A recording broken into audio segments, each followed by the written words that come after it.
미즈노래 3시간 207번째 영상입니다. 제가 오늘 왜 207번을 강조하냐면요. 원래 이 영상은 3시간 200번째 영상으로 준비를 하고 있었는데 자료를 좀 준비하는 과정 속에 좀 지연이 됐고요. 그러다 보니까 다른 영상한테 자료를 좀 뺏겼습니다. 하지만 207번 너무 나쁘지 않고요. 자, 그동안 3시간 영상이 되게 좀 임팩트 있게 짧게 올려드렸는데 오늘 영상은 조금 길게 진행이 될 것 같습니다. 그냥 편안히 듣는다 생각하고 들으시면 되고, 물론 그 안에는 또 굉장한 소스가 담겨져 있긴 하죠. 자, 제가 이 영상을 처음 시작하게 된 계기는요, 지난주에 모건 스탠리가 테슬라 주가를 400불로 올리면서 하루 만에 10% 이상 올라가는 일이 벌어졌잖아요. 물론 이제 그 전날, 이번 주에 테슬라 무조건 움직입니다. 방향 무조건 줍니다. 라고 제가 영상에 올려드렸죠. 근데 저도 모건 스탠리의 이런 상향 리포트는 전혀 예상치 못한 언급을 이미 한번 했지만, 그래서 아담 조나스라는 사람이 누군지, 그 다음에 이게 무슨 뜻이 있는지, 왜 이랬는지에 대한 것들을 쭉 살펴가다가 보니까 제가 미처 모르고 있었던, 오늘 이 썸네일에서도 나오지만 우리가 놓치고 있었던 머스크의 사업가적 천재성, 이거를 좀 다뤄봐야겠다. 머스크가 그리는 큰 그림의 퍼즐 조각들이 하나씩 모아지는 것을 제가 이번 영상을 준비하면서 경험하게 됐거든요. 자, 그러면 처음 시작이 되었던 이 아담 조나스의 이야기부터 좀 풀어가도록 하겠습니다. 여러분, 보통 그런 기사가 나오면 저는 총 4가지의 이런 기준을 가지고 기사를 필터링을 합니다. 첫째, 누가 말했는데? 아담 조나스. 뭘 말했는데? 팩트가 뭔데?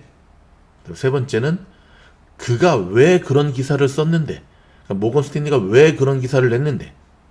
오케이. 그다음 네 번째는 오케이. 그럼 그가 말하는 모건 스탠리가 이야기하는 400불이 안 오면 어떻게 될 건데? if라고 하는 건 만약에 예상대로 못하면 어떻게 할 건데? 라고 하는 이런 기준을 가지고 보통 모든 기사들을 제가 굵직굵직하게 필터링을 하거든요. 자, 첫 번째, 이 아담 조나스가 누군지에 대해서 한번 알아봅시다. 지금 사진 보이시죠? 이 친구가 아담 조나스거든요. 이미 아시는 분이 계시겠지만 모건 스탠리의 자동차 전문 애널리스트예요. 급이 좀 높아요. 모건 스탠리의 자동차 전문 애널리스트인데 좀 급이 좀 있는, 좀 매니저급이 좀 있는, 특별히 자동차 전문 쪽에 있어서 투자 쪽에 굉장한 인사이트를 주고 있고, 뭐 저 정도 위치되면 사실 뭐 성공한 거죠. 자, 그동안 이 아담 조나스는 테슬라의 저격수로 통했습니다. 진짜 고춧가루를 너무너무 많이 뿌렸어요, 지금까지. 그래서 제가 이번 영상을 준비하면서 아담 조나스와 테슬라의 악연, 관계들을 한번 쭉 자료를 뽑아봤거든요. 그랬더니 우리가 생각한 것보다 정말 엄청난 악연의 역사가 있었더라고요. 여러분 아시다시피 모건 스탠리는 테슬라가 IPO 상장했던 때의 그 투자의 주된 은행이었거든요. 지금도 그렇죠. 그렇기 때문에 여러분, 이번에 상장한 암을 두고 뭐 엔비디아, 삼성전자 이런 곳에 주된 기업 투자은행과 같은 그런 굉장히 메인 스폰서였단 말이죠. 그래서 그 어느 때보다 자기들이 투자한 테슬라의 허점, 장점 이런 것들을 메인 눈으로 지켜봤어야 되는 건 당연한 거고, 그 선봉에 섰던 이가 바로 아담 조나스였습니다. 그래서 한때 테슬라가 잘못할 때는 뭐 이거 10불까지도 내려갈 거다, 이거 사면 절대 안 된다. 그리고 지난번에 테슬라 실적 발표 때도 보면 항상 그런 모임에 그런 중요한 주총 모임에 아담 조나스가 참석하게 되죠. 그래서 굉장히 날카로운 질문을 하고, 관계 안 좋았을 때는 일부러 아담 조나스한테 막 마이크를 안 주는 그런 웃지 못할 해프닝의 모습도 보여지고 있었는데, 그러던 아담 조나스가 2021년 4월에 이런 얘기를 합니다. 테슬라 주식을 보유하지 않는 게 가장 큰 리스크다. 와우, 깜짝 놀랐어요. 여러분, 항상 그렇잖아요. 보통 애널리스트도 아니고 정말 늘 앙숙관계였던 그가 그동안 보여줬던 모습과는 전혀 다른 모습을 보일 때, 그때는 어떻죠? 주목하게 되죠. 예를 들어서 불라드 총재가 매파적 대표적인 연준 총재였잖아요. 뭐 지금은 나왔지만 그가 시장의 상승을 이야기할 때는 어떤 일이 벌어지죠? 상승하죠. 미르코 코나노비치 기억하십니까? 모건 스탠리의 마이크 윌슨하고 대표적인. 근데 윌슨은 이제 약간 매파적이었다면 코나노비치는 비둘기파적. 근데 그가 두 손 두 발 드는 타임이 있었잖아요. 작년 말에. 아이러니하게도 1월부터 시장이 올랐다는 데 문제가 있죠. 참 많이 좀 씁쓸했을 거예요.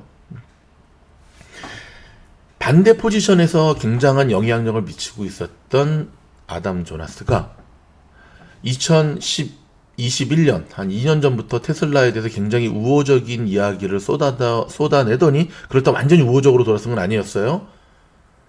이번에 진짜 홈런을 때린 거죠. 시장이 그 기사를 주목했던 이유가 있었습니다. 그렇다면 조금 과거로 돌아가서 21년도에 2년 전에 그는 도대체 무엇을 보고 테슬라 주식을 보유하지 않는 게 리스크라고 이야기했던 것일까? 그는 그 당시 투자 노트에서 테슬라가 바이든 행정부의 인프라 재건 경기 부양책으로 큰 수혜를 입을 수 있는 최고의 기업이라고 얘기를 했어요. 바이든 대통령의 경기 부양책이 자동차 업계에 미칠 영향은 연방 차원의 법안 마련과 각 주정부 차원의 법안 마련 작업에 따라 차이가 있을 수 있어서 획일적으로 어떻다라고 얘기하기는 어렵지만 투자자 입장에서는 뭐가 돼도 테슬라는 갈 수밖에 없다. 뭐가 돼도 갈 수밖에 없다. 사실 엔비디아의 상승이 바로 여기 있었잖아요. 돈 되는 기업에는 다 걸쳐져 있었던 거니까. 심지어 그렇죠. 코인 만드는 비트코인 만드는 마이닝이라 그러잖아요. 그렇죠? 근데 그가 첫 번째로 이렇게 강력하게 테슬라의 매수를 주장했던 때가 제가 좀 전에도 말씀드렸던 대로 2021년 4월이었거든요. 자, 여기로 따지면 제가 한번 이거 보여드릴게요. 2021년 4월이면 21년 4월이면 여기입니다. 여기였거든요. 근데 그때 이 아담 조나스와는 다르게 이 로스 캐피탈 파트너스의 그레이크 어윈이라고 하는 애널리스트가 있는데 이 친구도 테슬라에 대해서 나름대로 전문적인 애널리스트였는데 전혀 반대되는 목표 주가를 제시했어요. CNBC와 인터뷰에서 $150. 아이, 말도 안 된다. 그러니까 여러분, 근데 그들이, 자, 아담 조나스는 이때 테슬라의 목표 주가를 갖다 스플릿 전이었으니까는 880불까지 올라갈 거다. 라고 얘기를 했거든요. 근데 분위기는 어땠죠, 이때가? 하방으로 내려오다가 딱 중간에서 박스권을 갇힌 모습이었고, 분위기로 봤을 때는 밑으로 가는 게 훨씬 더 가는 분위기였거든요. 근데 결론적으로 근데 어떻게 됐죠? 그러고 난 다음에 살짝 눌림목을 한번 주고 난 다음에 테슬라 주가는 어떤 일이 벌어졌냐? 진짜 아담 조나스의 말대로 급등하기 시작합니다. 대박이죠. 여기 보십시오. 지금 180불에서 거의 400불이 넘으니까는 더블을 치게 되죠. 불과 몇 달 만에 바로 하나, 둘, 셋, 넷, 다섯 5개월 만에 엄청난 급등이었죠. 그때부터 시장은 미국에서의 월가는 이 아담 조나스의 테슬라에 대한 평가에 대해서 주목하게 되면서 일명 테슬라의 킬러이기도 하지만 또 버블하고 할 때는 뭐 가열차게 막 박살내거든요. 이런 아담 조나스의 리포트를 더 신뢰하게 되죠. 자, 이제 1번은 해결이 됐죠. 그가 누구였는지. 그렇다면 그가 이번에 주장한 이 $400는 무엇에 근거한 것인가에 대한 팩트체크와 함께 또 하나 한계성에 대해서 제가 한번 짚어보도록 하겠습니다. 자, 이미 익히 나왔던 기사입니다. 그쵸? 지난주에 나왔으니까. 테슬라에 대한 투자 의견을 보유에서 매수로 상향 조정하면서 그 전까지 모건 스탠리의 목표 주가는 $250였거든요. 그걸 $400로 높이게 됩니다. 거의 뭐 더블과 마찬가지죠. 그러면서 아예 이렇게 못 박습니다. 테슬라를 자신의 탑픽, 최선호하는 종목이다. 자, 조나스가 이런 낙관의 영향으로 끼치는 결정적인 것은 바로 들으셨겠지만 테슬라의 AI 역량 때문이었어요. AI, 슈퍼컴퓨터, 도조. 즉 자율주행차는 모든 AI 프로젝트의 어머니라고 묘사돼 왔는데 자율주행 문제를 해결하기 위해 테슬라는 맞춤형 칩의 새로운 한계를 뛰어넘는 슈퍼 컴퓨팅 일명 아키텍처를 개발했다라고 이걸 보게 된 거죠. 이를 통해 테슬라는 도달 규모가 10조 달러에 이르는 AI 시장에서 확실한 우위를 점할 수 있게 될 것이다. 가 이제 조나스의 이번 리포트의 핵심이었습니다. 자, 이렇게 조나스가 언급한 최첨단 컴퓨터의 아키텍처는 많이 들었던 대로 도조. 까마귀가 오네요, 지금. 좋은 일이 있을 것 같습니다. 이 테슬라의 도조는 전 세계 테슬라 전기차들이 찍은 비디오 영상들을 통해, 여러분 아시다시피 테슬라 안에는 이게 카메라가 있어가지고 정보를 계속해서 정보를 수집하잖아요. 이런 비디오 영상들을 AI에 끊임없이 업데이트를 시킵니다. 운전 역량. 그러면서 점점 테슬라의 오토파일럿이 완성형을 향해 가는 하나의 계기가 되게 되는 거죠. 사실 이게 되게 무서운 거죠. 테슬라는 이 도조가 되기 위해서는 최첨단 그래픽 카드가 있어야 되는데 이건 아직 테슬라의 힘으로는 못 만들어요. 그래서 엔비디아의 GPU로 도움받게 되죠. 계속 달라고 하잖아요. 근데 여기서 멈추는 게 아니라 테슬라가 자체 개발한 맞춤형 칩도 사용하고 있는 것을 보게 된 겁니다. 즉 아담 조나스는 테슬라가 엔비디아에서 GPU를 구매하기보다 가능한 자체 개발한 GPU를 사용해 비용을 줄이고 있다고 지적했습니다. 와, 이게 사실 놀라운 발견이었던 거죠. 그 전까지 테슬라는 엔비디아의 의존도, 테슬라뿐만 아니라 모든 AI 쪽을 하는 기업들은 엔비디아에 의존할 수밖에 없는 상황이었고 지금도 그렇게 가고 있죠. 근데 안을 들여다보니까 테슬라는 이미 자체 독립하는 그런 걸 하고 있었다는 거예요. 애플도 CPU 그 퀄컴에서부터 독립해가지고 하려고 지금 M1, M2 개발해서 지금 계속 노트북 내놓고 해서 근데 아직까지 안 돼가지고 이번에 계약을 좀 더 연기해가지고 막 휘청휘청 거렸잖아요. 그래서 이번에 모건 스탠리 리포트가 지난 월요일날 나왔을 때 그날 엔비디아가 이 기사 때문에 훅 빠지는 일이 동시다발적으로 일어났던 것을 우리는 기억하고 있습니다. 자, 그러면서 이 조나스는 테슬라의 도조가 이론적으로는 테슬라의 가치를 5천억 달러까지 늘릴 수 있다라고 낙관을 했습니다. 도조는 여전히 물론 사람들이 이럴 때 이제 이런 얘기를 하죠. 자, 이게 이제 이 리포트의 좀 단점이기도 한데 이거 알고 있었던 얘기 아니야? 새로운 거 아닌데? 일론 머스크가 누누이 했던 얘기 아니야? 심지어 아담 조나스 너가 공격했을 때도 아담 조나스 어떤 공격을 했냐면 오케이 좋다 이거야. 하지만 그게 구체화돼서 실제 테슬라의 이익으로 연결되기까지는 상당한 시간이 소요될 건데 여기서 시간 몇 시간이 아니죠. 그렇죠. 몇 년, 몇십 년이 될 수도 있죠. 너무 꿈만 갖고 먹고 사는 거 아니야? 사이버 트럭도 그렇게 바로바로 약속을 못 지키는 주제에 라고 했던 과거가 있었거든요. 근데 사실 그 부분에 대해서는 이번 리포트가 나왔을 때 동일하게 조나스가 공격을 받았죠. 알고 있었던 얘기인데 이제 와서 새삼스럽게 네가 뒷북치듯이 한 게 과연 새로운 발견이라고 할 수 있느냐. 여기에 대해서 이 아담 조나스도 알고 있었어요. 또한 여전히 이 도조는 개발 초기 단계지만 우리가 이 도조의 활용 분야가 장기적으로 자동차 산업을 넘어설 것이라고 믿었어요. 믿는다로 아예 써버렸어요. 이번에 시각 데이터를 처리하도록 설계됐기 때문에 로보틱스와 헬스케어, 보안 같은 시각 기반 AI 모델의 토대가 될 수 있다라고.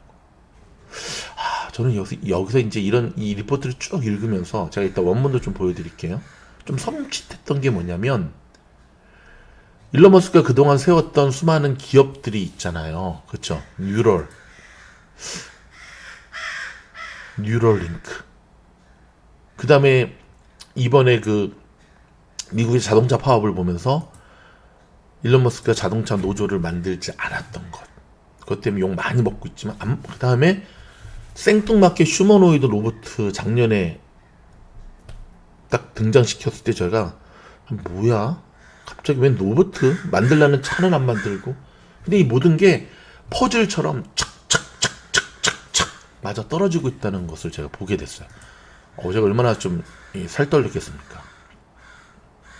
자, 계속해서 이 아담 조나스는 테슬라가 자율주행과 소프트웨어에서 진전을 이루면 제3의 도조 서비스가 테슬라의 다음 성장 스토리를 이끌 수 있을 거라고 생각을 했습니다. 지금도 생각을 하고 있죠. 즉 우리가 생각하는 자율주행, 야 도조가 완성돼서 완벽한 자율주행이 돼서 로보택시 나오면 야 끝났다. 근데 그게 아니라 그거는 우리가 생각하는 거지 그 시장의 기대치를 뛰어넘는. 저는 그걸 보면서 대박. 올 초부터 출시돼서 AI의 붐을 일으켰던 챗GPT는 여러분 아시다시피 텍스트 기반의 AI입니다. 현재까지 시각 기반의 AI로 대중에 널리 알려진 기술은 없어요. 텍스트 계속 쳐야 되잖아요. 띵띵띵띵띵 이렇게. 자, 아담 조나스는 계속해서 2030년이 되면 얼마 안 남았습니다. 이제 한 6년 조금 몇 개월 남았죠. 되면 테슬라가 도조를 통해 가능한 여러 서비스와 자율주행 시스템, 자동차 충전 서비스, 차량 유지 및 보수, 소프트웨어 업그레이드, 컨텐츠 등과 같은 전기차의 구독 소프트웨어로 각 자동차 운전자들로부터 매월 $2,160를 받을 수 있을 거라고 전망을 했습니다. 아예 그냥 돈도 딱 못 받고 매월 테슬라 한 대당 $2,160. 대박. 자, 일론 머스크는 지난 7월 실적 발표 때 이런 얘기를 했습니다. 올해 말까지 도조에 $10억 이상을 투자하겠다. 테슬라는 지난 1일 오토파일럿 소프트웨어 일시불 가격을 $15,000에서 $12,000로 낮춥니다. 이는 이 완전 자율주행 소프트웨어 사용자를 좀 더 늘려서 도조에 더 많은 영상 데이터를 공급하기 위해서라고 보입니다. 머리가 좋은 거죠. 조금 가격을 낮춰서 좀 더 많은 사람들이 사용하게 해서 그 사람들이 사용한 데이터들을 더 모으겠다는 거죠. 도조는 전 세계에서 운행 중인 테슬라 전기차가 보내오는 운전 영상을 보고 여러 상황 시에 어떻게 운전해야 하는지를 계속해서 학습하고 있습니다. 계속 업그레이드 되는 거죠. 시각의 데이터가 늘어날수록 도저가 학습하는 운전 역량은 더 고도화되고 있습니다. 조나스는 이런 점을 감안할 때 투자자들은 테슬라가 자동차 회사인지 소프트웨어 회사인지 테크 회사인지 오랫동안 논쟁을 벌여왔는데 이제 나는 둘 다 믿는다. 이렇게 얘기를 해버립니다. 특히 테슬라 가치의 가장 큰 잠재적인 동인이었던 전기차 생산의 판매가 아니라 SW, 소프트웨어의 서비스라고 지적을 하게 됩니다. 이제 앞으로 돈이 이게 더 벌 거라는 거죠.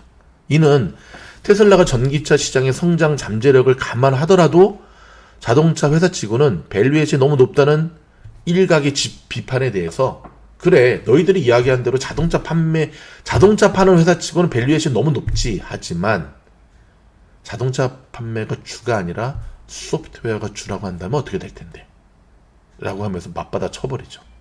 자, 그렇다면 조나스가 테슬라의 자율주행을 비롯한 AI 역량에 찬사를 보내는 이유는 무엇일까요? 다른 자동차 회사들도 자율주행 기술을 개발하고 있죠. 근데 왜 유독 테슬라의 오토파일럿에 주목하고 있을까요?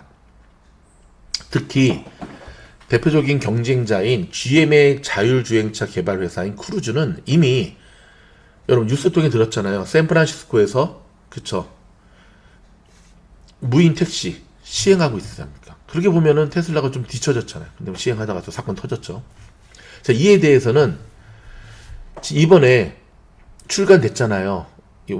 윌터 아이작슨의 머스크 지금 자서전. 와, 그 책 여러분 꼭 읽어보세요. 그 책을 읽어보면 진짜 같은 자서전을 누가 쓰느냐에 따라 이렇게 우리가 몰랐던 내용들이 곳곳에 숨어 있다는 것을 알게 되는데 이 자서전에서 일부 내용을 공개를 했는데 이 자서전의 저자인 아이작슨은 지난 8월 25일 날 머스크가 다른 사람들과 테슬라의 탑승에 내부에서 테스트해보고 있는 이 FSD, 오토파일럿 버전 11을 이용해서 이 팔로알토 시내를 주행하는 45분짜리 동영상을 유튜브하고 그 다음에 이제 X로 바뀐 트위터에 올린 사실을 주목하게 됩니다.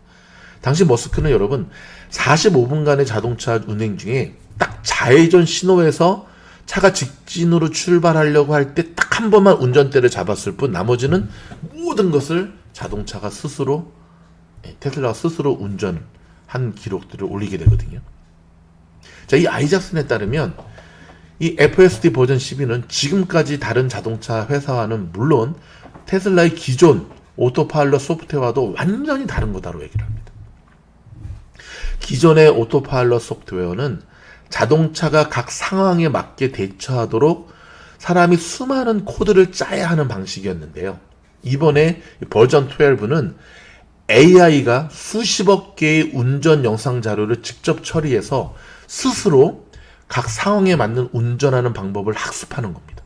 이는 마치 챗 GPT와 같은 거대 AI가 사람들이 작성한 수많은 글을 학습해 사람들의 질문에 스스로 대답하는 것과 같은 이치거든요. 인간이 모방을 통해 학습하는 방식과 똑같은 건데, 자, 이 아이작슨에 따르면 머스크가 자율주행 접근 방식을 AI가 스스로 데이터를 처리해 학습하도록 바꾼 게 불과, 놀라지 마십시오, 작년 12월부터라는 겁니다. 1년도 아직 안 됐다는 거예요. 대박이죠. 테슬라 안에 이제 이 오토파일럿 팀이 있거든요. 그 직원 중에 한 명인 나발 슈로프라는 친구가 있는데, 작년 12월 이 친구가 이제 대단한 걸 해냅니다. 머스크가 참석한 회의에서 이 새로운, 좀 전에 말씀드렸던 대로 버전 12 소프트웨어를 소개하면서 이거는 챗 GPT와 같지만 자동차를 위한 챗 GPT다라는 얘기를 하게 됩니다. 이어서 복잡한 운전 상황에서 사람이 어떻게 운전하는지 보여주는 엄청난 양의 데이터를 처리한 다음에 컴퓨터의 신경망, 와, 제가 이 얘기 듣는 순간 뉴럴링크, 뉴럴 네트워크, 그걸 그대로 모방하도록 설계했다는 거예요. 이 얘기 듣고 일론 깜짝 놀랐죠. 한 단계가 아니라 정말 10단계는 발전하는 정말 유레카입니다. 유레카. 이 프로젝트를 추진하면서 테슬라의 이 오토파일럿 팀은 AI 신경망이 최소 100만 개의 비디오 영상을 학습하기 전까지는 제대로 작동하지 않는다는 사실을 발견하게 됩니다. 덕분에 테슬라가 다른 자동차 회사 및 AI 회사보다 경쟁 우위를 가질 수 있다고 지적을 했고요. 테슬라는 전 세계 200만 대 자동차에서 테슬라 매일 비디오 영상을 수집하고 있기 때문에 다른 회사가 100만 개 이상의 비디오 학습을 AI에 학습시키려면 정말 시간이 엄청나게 걸리는데, 그 시간 동안 테슬라는 굉장히 빠르게 데이터를 학습화시키면서 경쟁차들이 점점 따라오지 못하게끔 간격을 벌려버리고 있다는 거죠.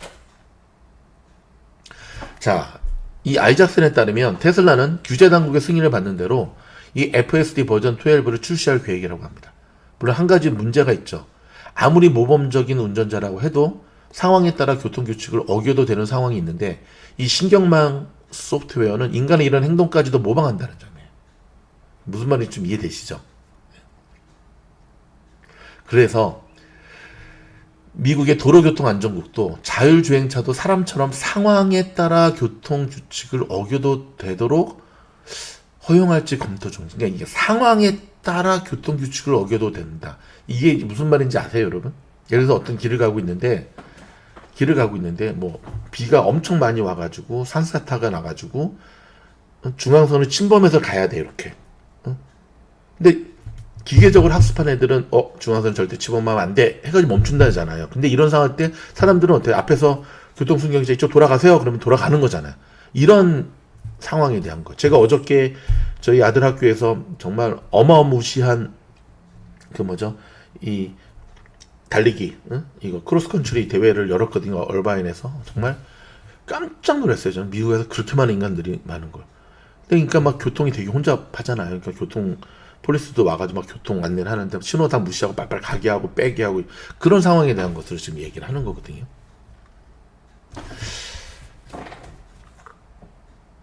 자, 제가 지금 이제 요약해드린 내용들을 보면 이제 이런 지금 아담 조나스가 이야기한 그런 이 도조를 사용하기 전과 도조를 사용하고 난 후의 모습, 이런 것들을 계속해서 지금 이 리포트에서 차근차근 우리에게 지금 보여주고 있는. 참 흥미로운 거는 뭐냐면 아까 이제 그런 질문을 했다 그랬잖아요. 아니, 이 도조에 대한 옛날부터 있었는데 뭐 갑작스럽게 뭐 왜 이래? 아담 조나스는 이 도조가 제가 방금 말씀드린 그냥 도조가 아니에요. 오토파일럿 버전 12 이 도조가 테슬라의 비즈니스를 성격을 아예 바꿔버렸다는 거예요. 그러니까 지금까지는 저도 솔직히 그랬습니다. 테슬라가 뭐 이 테슬라 빠들 테슬라람들이 하는 말 테슬라가 자동차 회사인 줄 아냐? 소프트웨어 회사다. 뭐. 그럴 때 저도 오케이 그럼 그 소프트웨어를 팔든지 팔아서 돈을 벌든지 완벽한 오토파일럿이 과연 가능할까? 너무나 변수가 많은 이 땅에서의 그 운전 뭐 저기 그 사하라 사막에서 운전하는 게 아니잖아요. 수많은 변수들이 있는. 근데 바로 이 도조 이번에 그가 이야기한 이 도조는 이제야 비로소 테슬라가 소프트웨어 회사로서의 체질이 바뀌는 모멘텀이 됐다라고 이야기를 합니다. 와, 그러면서 아마존과 비교를 합니다. 아마존과. 이 도조는 이 세 가지의 장점. 카펙스 코스트, 비용을 절감하게 되고요. 더 많은 에너지에 대한 효과를 누리게 되고요. 그러니까 지금 계속해서 테슬라의 충전 시스템을 다른 회사들이 사용할 수밖에 없는 이 현실을 보면 정말 어느 곳에 가든지 테슬라가 항상 최고봉에 쓰는 이 능력은 정말 탁월하구나라는 걸 알 수가 있고, 그래서 모건 스탠리는 제가 좀 전에 이제 얘기했던 걸 다시 한번 정리해 드리는 거예요. 바로 이러한 2040년까지 이러한 가치가 있다. 335빌리언의 가치가 있다라고 하는 얘기들을 계속해서 하고 있습니다. 물론 그때까지는 앞으로도 많은 변수들이 있고 이게 그 얘기거든. 수많은 변수들과 사건들이 있는 건 알고 있지만 그러함에도 불구하고 확실한 것은 엄청난 수익이 예상된다는 거죠. 요건 이제 제가 어저께 그 올려드렸던 영상 있잖아요. 응?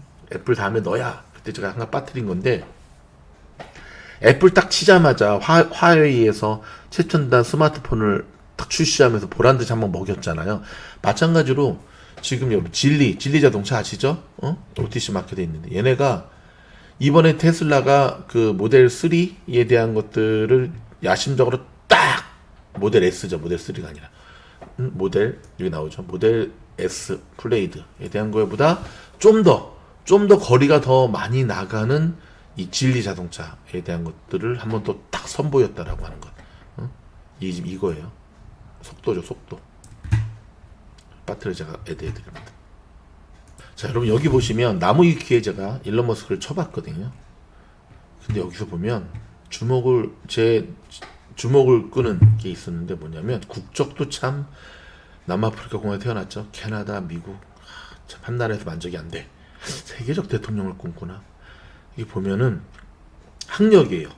여러분 보시면 자 고등학교 졸업했고 대학교를 프리토리아 대학을 중퇴를 해버리죠. 퀸스 대학교에 중퇴를 하는데 그가 뭘 전공했나 한번 보세요. 경영학. 좀 깜짝 놀랐어요.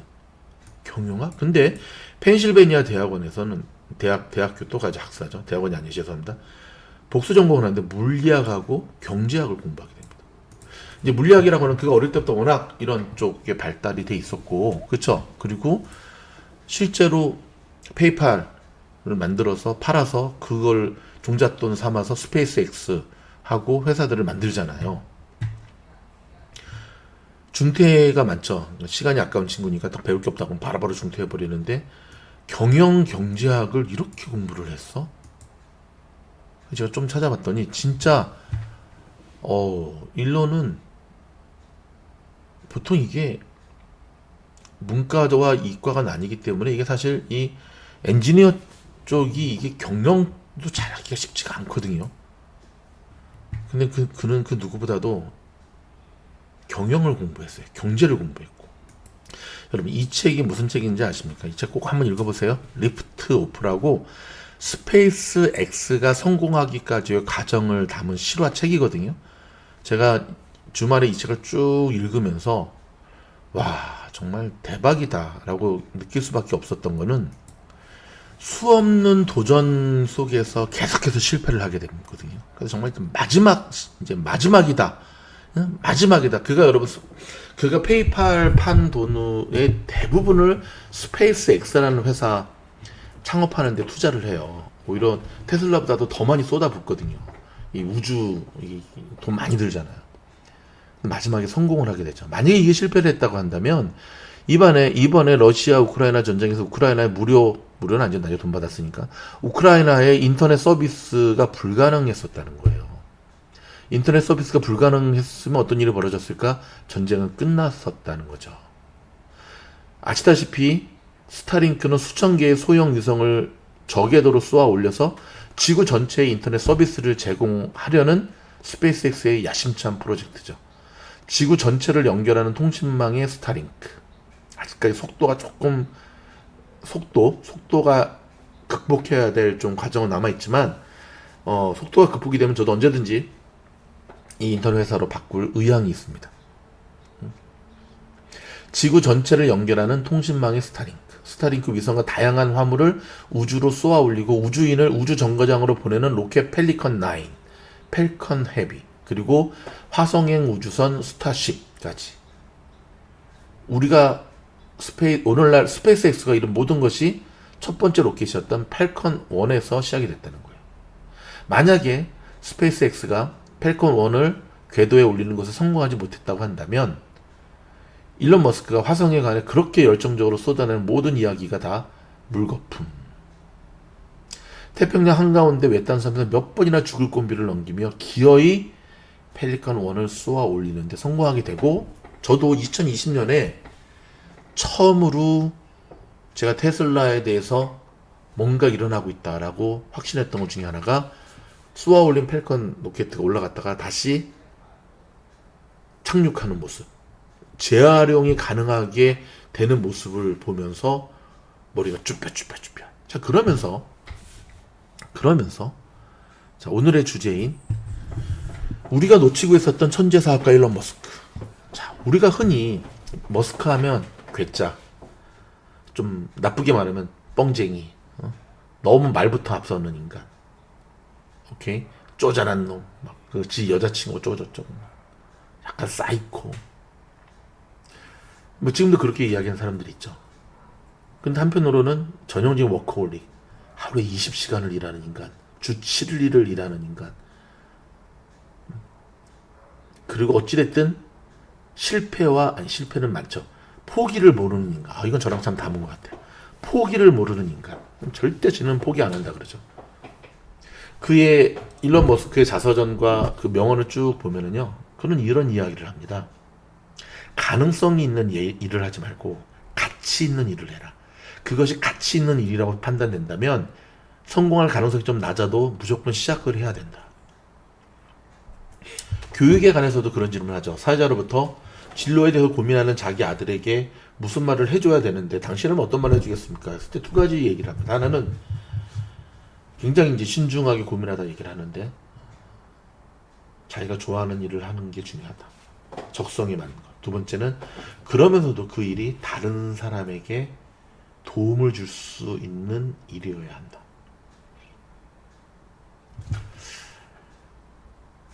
우리가 놓치고 있었던, 좀 전에 말씀드렸던, 그런 또 천재죠. 어찌됐든 천재죠. 근데 우리가 일론 머스크 하면 그가 이제 테슬라를 비롯해서 스페이스X를 비롯해서 뉴럴링크를 비롯해서 최첨단의 어떤 그 과학적 발전 쪽에 포커스를 맞추다 보니까 우리가 살짝 놓치고 있었던 부분이 있었는데, 그게 일론 머스크의 사업가적 능력이라는 거예요. 저도 놓치고 있었거든요. 근데 몇 달 전에 저희 스테비에서 그런 얘기를 쭉 주고받은 적이 있어요. 근데 이제 테슬라가 되게 고전할 때였는데, 테슬라 망할 것 같다 이러다가, 그랬을 때 한 스텝이, 아니요, 테슬라가 망하기에는 머스크가 너무 똑똑합니다. 그래서 제가 그때 그 얘기를 딱 듣는 순간, 그때 집에 돌아와서 그때부터 다시 한번 선입견을 갖지 말고 다시 한번 머스크를 좀 연구해보자 하고 들여다 보니까, 제가 좀 전에 나무위키의 모습도 보여줬지만 그는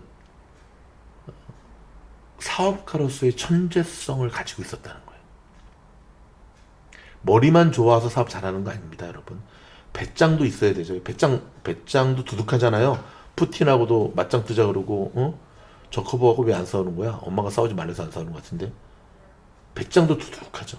그리고 사업가들은 여러분, 성공하는 사업가들은 승부수를 던질 때 던질 줄 알아야 돼요. 마치 골프에서 멀리건을 딱 써야 될 타이밍에 쓸 수 있는 것처럼, 저도 지난번에 멀리건을 결정적일 때 잘 써가지고 버디를 잡아냈어요. 마찬가지로 머스크 같은 경우는 그가 페이팔을 판 돈으로 다 쏟아붓습니다. 그게 전기를 읽어보면 다 쏟아부어서 돈이 어마무시하거든요. 집 렌트 낼 돈이 없어가지고 돈을 구워가지고 렌트를 내는 스토리가 나와요. 뿐만 아니라 그가 이제 집을 여러 채 갖고 있었는데 하도 IRS에서 너 이 텍스 왜 안 내? 그러니까 짜증내가 집을 다 팔아버려요. 그럼 조립식 집을 짓게 되죠. 여전히 계속 태클을 걸죠. 유리집도 그거는 어쩌고 저쩌고. 뿐만 아니라 여러분, 일론 머스크가 자존심이 센 사람입니까? 자존심이 약한 사람입니까? 자존심 무지 센 친구야, 이 친구가. 근데 그 친구가 중국 앞에 가서는 어떻게 하죠? 중국 앞에 가서는 딸랑딸랑 바짝 엎드리고 중국인 위대하다, 중국 만세. 아직까지는 중국, 그게 이제 사업가 기질이죠. 자존심보다 더 중요한 것은 생존과 프로핏이라는 걸 아는 거죠. 머리를 숙일 때 숙여야 되는 걸 아는 거죠. 아무튼 자, 제가 여러분에게 이야기하고 싶은 것은 뭐냐면, 이번에 노조를 보면서, 노조 파업을 보면서, 그렇죠, 많은 사람들이 노조 없는, 사업가들은 노조 없는 회사를 원하죠. 하지만 그게 현실적으로는 쉽지 않죠. 불가능하죠, 미국에서. 근데 그걸 해내고 있는 게 중요한 거예요. 그걸 해내고 있는 게 중요한 겁니다. 남들은 거기서 멈추는데 갑자기 돌아가신 고 정주영 회장이 생각나네요. 살아생전에 늘 새로운 이야기를 할 때 임원들이 그럼 뭐 때문에 안 되고 뭐 때문에 안 되고 뭐 때문에 안 된다 그러면, 해봤어? 해봤냐고? 해보고 그런 말해? 해보지도 않고 왜 그래? 그런 얘기를 하셨다 그러죠. 강한 추진력. 근데 머스크의 추진력은 사실 둘째가라면 서럽죠. 그리고 그가 지금 설계하는 조각조각의 퍼즐들이 큰 그림의 하나로 지금 모아지고 있는 것을 보면서, 우리가 잠시 놓치고 있었던 천재 사업가 일론 머스크의 모습을 다시금 주목해야 봐야 된다. 저는 이제 개인적으로 그런 생각을 하게 됩니다. 우리가 단기 변동성에 따라서 이제 주식 얘기인데요. 테슬라에 투자함에 있어서 정말 롱텀으로 5년, 10년 기다릴 자신이 없는 사람들은 움직임에 따라서 사고 팔고를 통해서 이거를 불려나가야 되겠죠. 그렇죠? 근데 그게 아니라 정말 장기적인 투자로 가져가고 자식들에게 물려줄 어떤 그런 계획을 갖고 있다고 한다면, 테슬라의 이 변동성 빠지거나 오르거나 그거에 대해서는 빠질 때마다 그냥 유산식으로 사서 물려주는 게 더 효과적인 방법이 아닐까? 그런 생각을 하게 됩니다. 중국으로부터의 뭐 압력, 리스크, 뭐 BYD부터 시작해서 수많은 난제들이 있습니다. 근데 여러분, 원래 천재 앞에는 이 프론티어 개척자들 앞에는 기존 보수 세력들의 강한 저항이 있는 거거든요. 일론 머스크는 지금까지 그러한 수많은 저항 세력들을 무릎 꿇고 마치 무림의 고수가, 그쵸, 도장 깨기 하듯이 식으로 지금까지 이렇게 살아왔는데, 저는 앞으로도 이 천재 사업가 일론 머스크의 이 사업적 천재성을 믿습니다. 그가 어떠한 모습으로 테슬라의 기업을 또 이끌고 갈지 지켜보는 것은 테슬라 주주로서 굉장히 흥분된 모습이라 생각이 들고요. 우리가 한 가지 좀 더 여유 있게 기다려줄 수만 있다고 한다면, 우리는 테슬라 주주로서 모두가 다 행복한 삶을 살 수 있을 거라 생각이 듭니다. 여러분, 저희 영상이 도움이 됐다고 한다면, 좀 많이 길어졌죠? 책 읽어주는 미주놀, 그 다음에 이 미주놀 채널 꼭 동기 구독해 주시고요. 좋아요도 한 번씩 꼭 눌러주면 좋겠습니다. 책 읽어주는 미주놀은 미주놀 채널에서 여기 태생 링크 누르면 바로 여기로 연결이 돼서 벌써 구독자가 147명이 됐습니다. 다시 한번 감사드립니다. 고맙습니다.